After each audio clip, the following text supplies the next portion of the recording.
Les affaires inscrites au rôle OLAM, insté en justice par un de ses ex-salariés pour non-respect de conventions collectives.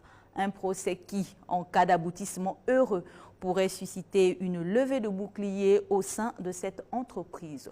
Le résumé d'audience avec Yves Malik et Morel Makanga. Jean-Noël Mavioga, ancien employé de l'OLAM Lambaréné, fraîchement admis à la retraite après 34 ans de bon service, a décidé aujourd'hui de traduire son ancien employeur en justice qui l'accuse de refuser d'appliquer la convention collective industrielle, sachant que le site de Lambaréné est dans la transformation. Lorsque j'ai fait valoir mes droits à la retraite, il fallait que l'employeur me fasse le solde de tout compte. Mais malheureusement, lorsqu'il y a eu le solde de tout compte, ils ont utilisé une convention qui va dans la fausseté.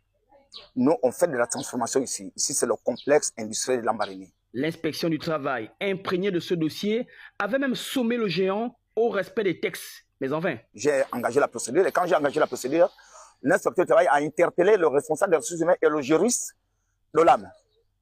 Dieu merci que lui-même, dans ses petits mots, il s'est fait prendre au piège. L'inspecteur a dit, nous sommes en industrie ici, on fait de la transformation.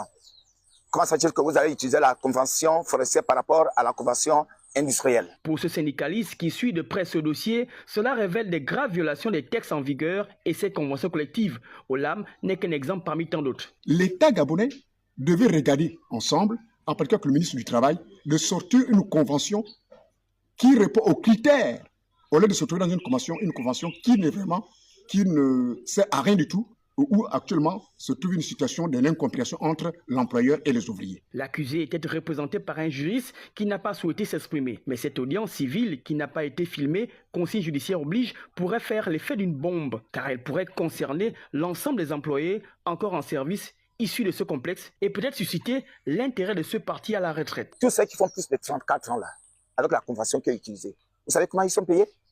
Mais ils partent de là avec les larmes aux yeux.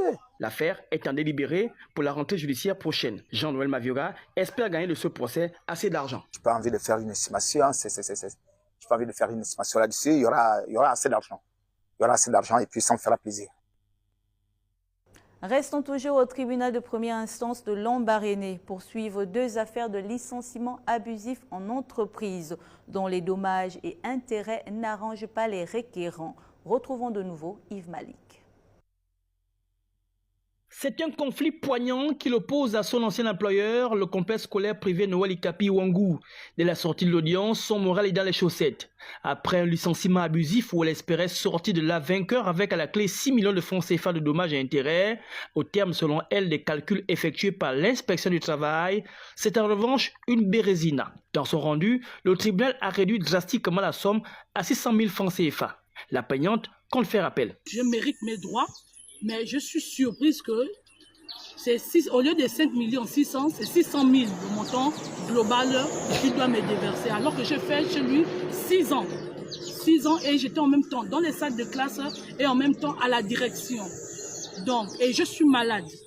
On m'a opéré du sein et ça fait 1 an aujourd'hui. Je me soigne comment? Son accusé présent à l'audience n'a pas souhaité réagir, préférant suivre les recommandations de son avocat. Autre cas, celui de cet autre compatriote, ancien responsable local de Sigali. Accusé de détournement de fonds, il a toujours clamé son innocence. Il avait fini par être licencié. Se sentant humilié, il a porté l'affaire en justice pour licenciement abusif. Le verdict est tombé. Au lieu de 300 millions de francs CFA, tel qu'il a toujours réclamé, c'est plutôt 10 millions de francs CFA. Pas totalement satisfait, il compte faire également appel. Je croyais peut-être qu'ils allaient me dire, bon, monsieur Nguema, et puis par rapport à mon salaire, on licencie un père de famille, père de 11 gosses, marié légalement. Alors comme ça, et j'avais quel salaire? À Libreville, j'avais des bulletins au type de camion de 100 000. Et quand je viens ici, c'est... Vous voyez 300 millions, je me disais, bon, si c'est peut-être 150 millions ou 100 millions, c'est jouable. On peut voir ce qu'on peut faire. Mais 10 millions, je sais quoi, 10 millions. J'étais blessé dans mon amour. De manière globale, dans ces audiences civiles, les dernières de l'année judiciaire qui se referment, plusieurs entreprises ont été déboutées. OLAM, ECG et Tutti Quanti. C'est donc une volonté de la justice de réaffirmer le droit. Sauf coup de tonnerre, les rendus devraient refléter les faits et selon le principe de l'autorité de la chose jugée. Nous sommes toujours dans le Moyen-Ogooué où plusieurs acteurs de la jeunesse citoyenne responsables